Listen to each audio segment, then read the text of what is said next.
As an African American nurse, the journey has been sometimes challenging.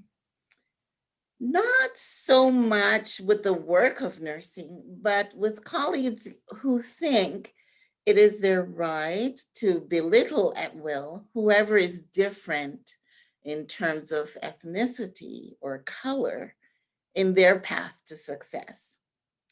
So, aggression in the workplace took on a life of its own. But the AACN has released a healthy work environment podcast and mandate in order to take care of some of these microaggressions that can happen in the workplace. Sometimes you are probably the most qualified or capable, but you may be overlooked for someone that is fairer in complexion, straighter hair, and less qualified. We are, however, encouraged to celebrate our troubles with prayer power. James 1, verse 5 says, "If you need wisdom, ask our generous God, and he will give it to you." You pray, "Guide me, O thou great Jehovah." When we stop and recognize that our natural intelligence is insufficient to navigate all these complex pathways, we can ask the giver of wisdom to guide us through our trouble so that we might see his purpose and plan for our life. What I noticed was there was like an undercurrent. So, the educator, she used to ask me, "Could you lecture and, cover for me?" And so I would lecture for her and cover a whole afternoon for her um, with orienting classes.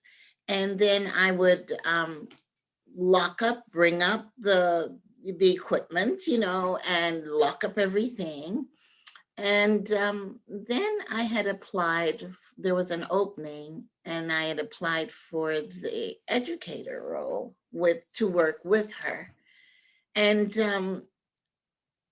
behind my back, she said that, I missed lectures. I don't come to lectures. And, so I'm just like a careless person.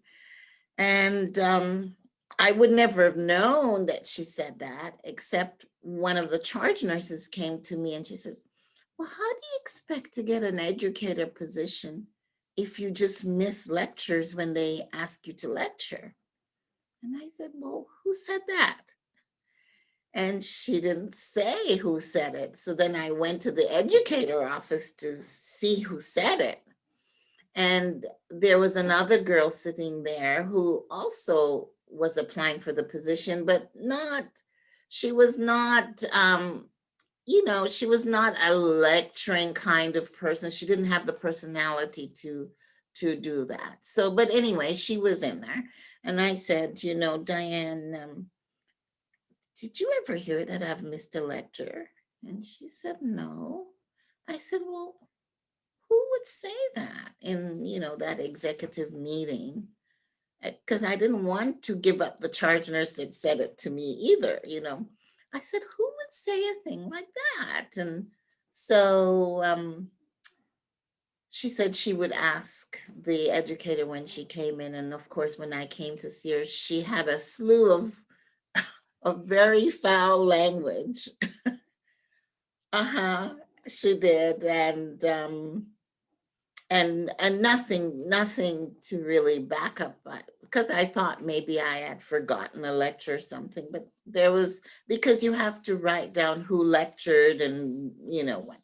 So there was nothing, and I felt that I had covered for her so she could go off or be with, go to her doctor or whatever. And so some of those kinds of things. but I was more sheltered by the neonatologists because they liked my work and, they liked to work with me.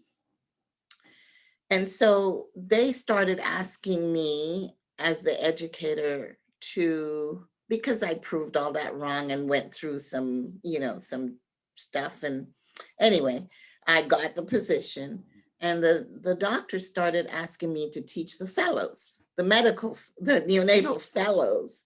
And so I would include them in my work teaching. And so they loved it. They protected me, and the nurses were jealous. They were like, "You should not be teaching doctors." You I said, "Well, I'm not teaching them anything about their practice. I'm teaching them about what we're doing on the floor. The same thing I'm teaching you, I'm teaching them so that we're all on the same page."